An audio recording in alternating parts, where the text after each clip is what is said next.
70 million Pongala ഇടുന്നെന്നാണ് കണക്ക്. ഓരോ ജില്ലയിലും ഒരടുപ്പെങ്കിലും ഉണ്ട്. സുരേഷ് ഗോപി. 70 മില്യൺ എന്ന് പറയുമ്പോൾ 7 കോടി. 7 കോടി ആൾക്കാർ പൊങ്കാല ഇട്ടെന്ന് വെച്ചാൽ കേരളത്തിന് പുറത്തും ആളുകൾ പൊങ്കാല ആഘോഷിച്ചെന്ന് സാരം. കേരളത്തിലാകെ 3.5 കോടി മനുഷ്യരേ ഉള്ളൂ. അതിൽ തന്നെ പെണ്ണുങ്ങളെടുക്കുമ്പോൾ അതിൽ നിന്നും കുറയും. എൻ്റെ അറിവിൽ ആട്ടുകാൽ പൊങ്കാല എന്ന് പറയുന്നത് തിരുവനന്തപുരത്ത് മാത്രം ആഘോഷിക്കപ്പെടുന്നൊരു പരിപാടിയാണ്. വർഷങ്ങളായിട്ട് തിരുവനന്തപുരത്ത് ആയതുകൊണ്ട് വെളിയിലൊരിടത്ത് പോയിട്ട് പൊങ്കാലയുടെ ദിവസം അവധിയില്ലെന്ന് ചോദിച്ചിട്ട് പൊങ്കാല വാങ്ങിയതിൻ്റെ ഒരു അനുഭവം എനിക്കുണ്ട്.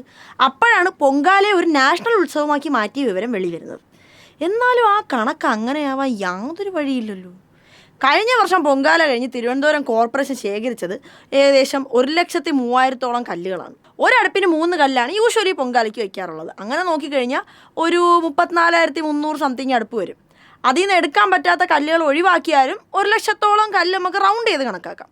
ആറ്റുകാൽ പൊങ്കാലയ്ക്ക് ലോകത്തെ ഏറ്റവും കൂടുതൽ വനിതകൾ കൂടുന്ന ഉത്സവം എന്ന പേരിൽ പണ്ട് ഗിന്നസ് റെക്കോർഡ് കിട്ടുമ്പം 15 ലക്ഷം വനിതകളാണ് അന്ന് പൊങ്കാല ഇട്ടത്.